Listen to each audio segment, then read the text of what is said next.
Pour Fragments d'Histoire, nous voici au Musée de l'Homme pour une exposition photographique Impression mémorielle. Suivez-moi.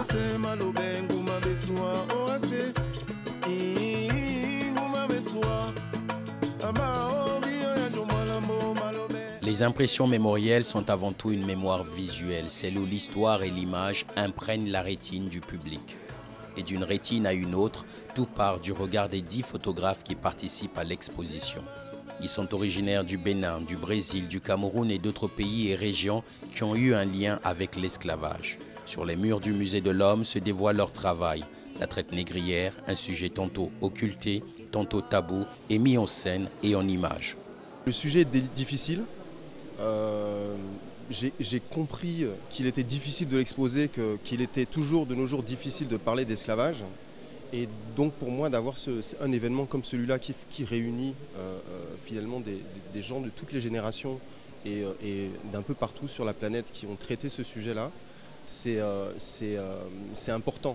C'est important parce qu'il est essentiel de renouer le dialogue et de vraiment parler de notre histoire commune et pas dans une espèce de dualité.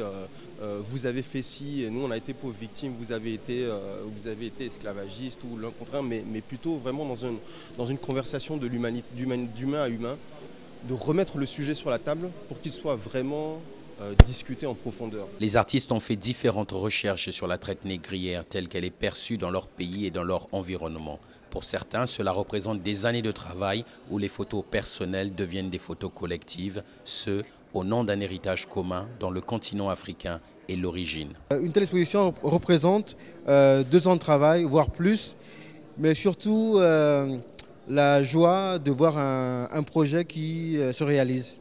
Voilà, c'est comme un rêve qui se concrétise parce que ça fait même plus de 2 ans que j'ai commencé à faire ce travail-là parce que je suis parti de photos personnelles pour aboutir à une exposition collective. Au départ, ce travail en fait était voué à un travail beaucoup plus personnel où je voulais parler de l'esclavage mais à travers des autoportraits. Mais une fois ce travail fini, je me suis dit que la seule façon de le montrer pour que le public adhère, c'est de le montrer avec d'autres photographes qui ont travaillé sur le même thème. Voilà pourquoi j'ai invité des photographes qui viennent du Brésil, de la Martinique, de la Guadeloupe, du Sénégal, du Pérou, du Brésil. Voilà. Mais disons que là, j'ai trouvé une proposition qui me semble, à mon sens, cohérente dans le propos que moi-même je défends, en tout cas que je développe dans mon travail. Alors là, il s'agit effectivement d'esclavage, mais moi, mon propos par rapport à l'esclavage, c'est de parler avant tout du racisme. Voilà, donc j'ai trouvé qu'il y avait une corrélation évidente, puisque ces personnes qui ont subi le racisme l'ont en grande partie aussi subi sur la base de l'esclavage a été en grande partie soutenu par le racisme. Pour moi, le pouvoir de l'image est énorme, parce que le pouvoir de l'image est confrontationnel. C'est-à-dire que moi j'ai choisi de faire ce travail-là parce que je ne trouvais pas d'image parlante de l'esclavage. Les travaux que je trouvais étaient souvent des lithographies. Et pour moi d'utiliser, de remettre la chose au niveau de l'humain et de le réactualiser, ça permet d'interroger, ça permet d'amener au public de nouvelles interrogations en fait sur le sujet. Et pour ça je trouve que la photographie a une force incroyable.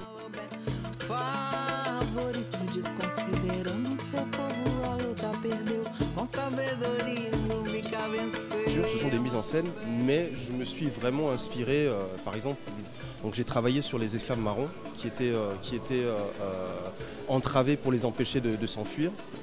Et j'ai reconstitué les entraves à partir de vrais documents et de vrais éléments pour coller au plus près à la réalité. Donc il y a vraiment, finalement, même si on est dans une autre époque, on peut encore traiter de ces sujets-là et on peut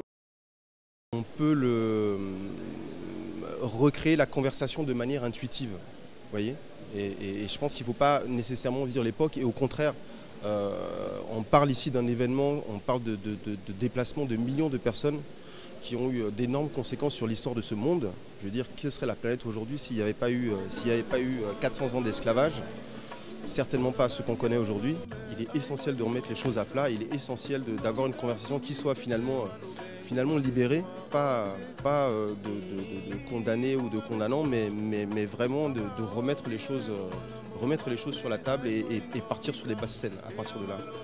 Chaque photographe a pensé ses photos par rapport à son environnement. C'est-à-dire qu'un photographe brésilien montre l'Afrique au Brésil. Un photographe martiniquais montre l'Afrique reconstruite en Martinique. Un photographe américain montre l'Afrique refaite aux États-Unis ou en Amérique. Voilà. Donc pour moi, c'est montrer que l'Afrique, au départ, était une seule. Aujourd'hui, elle est plurielle.